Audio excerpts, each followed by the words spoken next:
Bonjour, je tiens d'abord à remercier le comité scientifique et le comité d'organisation d'avoir organisé ces journées sur le diabète et le bien-être et d'avoir accepté ma communication que je vais vous présenter aujourd'hui et qui est intitulée Synergie entre plantes antidiabétiques et médicaments conventionnels.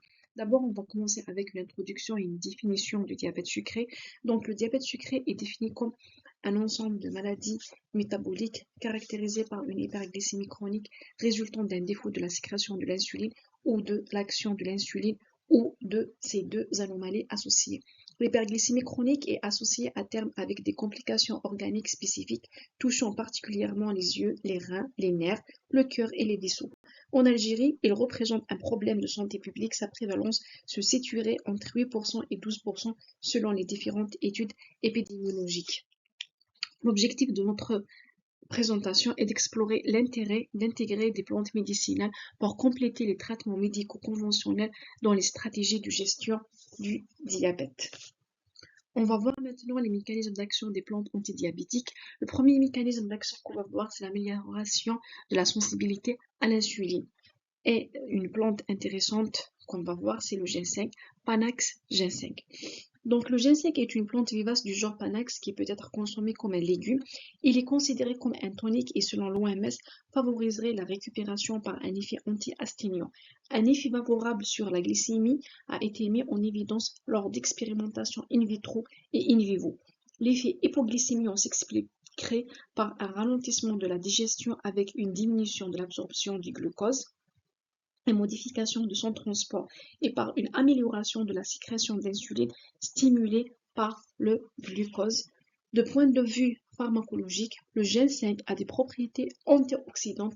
Il réduit de surcroît l'apoptose des cellules bêta-pancréatiques. On va voir une autre plante intéressante, c'est le fenugrec. Le fenugrec est l'une des plantes qui a été parmi les plus étudiées dans le diabète et a été utilisée depuis la haute antiquité comme plante fourragère et comme médicament.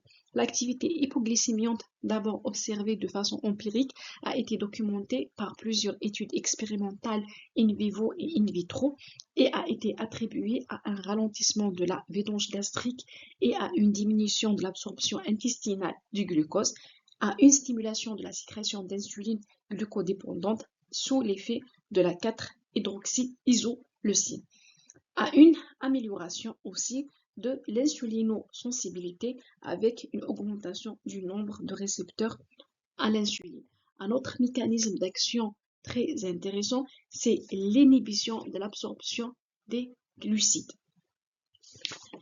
L'haricot blanc Ophasiolus vulgaris contient une protéine, la phaseoline, qui a la propriété de bloquer l'enzyme qui permet de digérer l'amidon dans le tube digestif, l'alpha-amylase, ce qui entraîne une diminution de la glycémie et de la sécrétion d'insuline.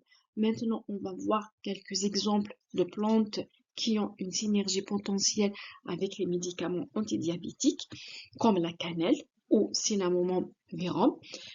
La cannelle, c'est une plante indigène importée du Taïwan.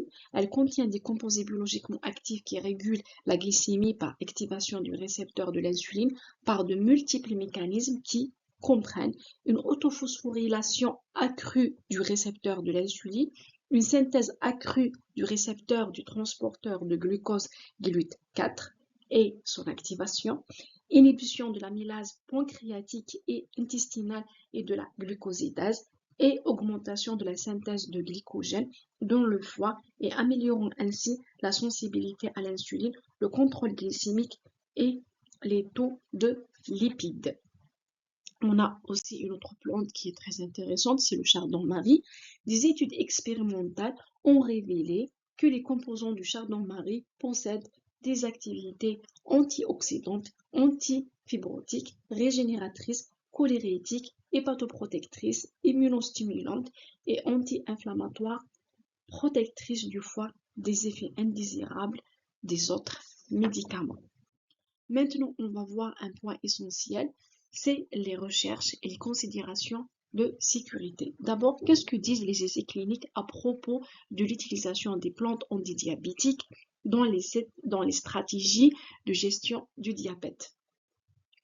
D'abord, le diabète a été traité par les médecines traditionnelles chinoises, ayurvédiques et par la phytothérapie. De nombreuses études expérimentales menées in vivo et in vitro ont clairement montré que les plantes contenaient des propriétés et des principes actifs hypoglycémiants. Mais malheureusement, à ce jour, il n'existe pas d'arguments fondés sur les études cliniques pour recommander l'utilisation de la phytothérapie seule et même en association avec un traitement conventionnel pour traiter l'hyperglycémie, ses facteurs de risque ou ses complications. Toutefois, il est essentiel de poursuivre les études cliniques conformes à la méthodologie de l'essai thérapeutique pour comprendre mieux les mécanismes d'action, la toxicité, le rôle de ces plantes, leur mode d'utilisation optimaux avant leur intégration dans le traitement de diabète sucré. Et donc, il est nécessaire de consulter un professionnel de santé avant d'ajouter des plantes au traitement afin d'éviter des interactions indésirables. Enfin, en conclusion, expérimentalement, les plantes et leurs extraits peuvent améliorer la glycémie en agissant sur la vidange gastrique, l'absorption du glucose, l'insulinosensibilité et même l'insulinosécrétion. Les synergies entre les plantes antidiabétiques et les médicaments conventionnels peuvent offrir de nouvelles perspectives dans la gestion du diabète. En l'état, il n'existe pas de proposition phytothérapique utilisée dans le traitement du diabète. Dans ce domaine également, c'est l'essai thérapeutique qui prime sur les croyances et les usages. Et merci pour votre attention.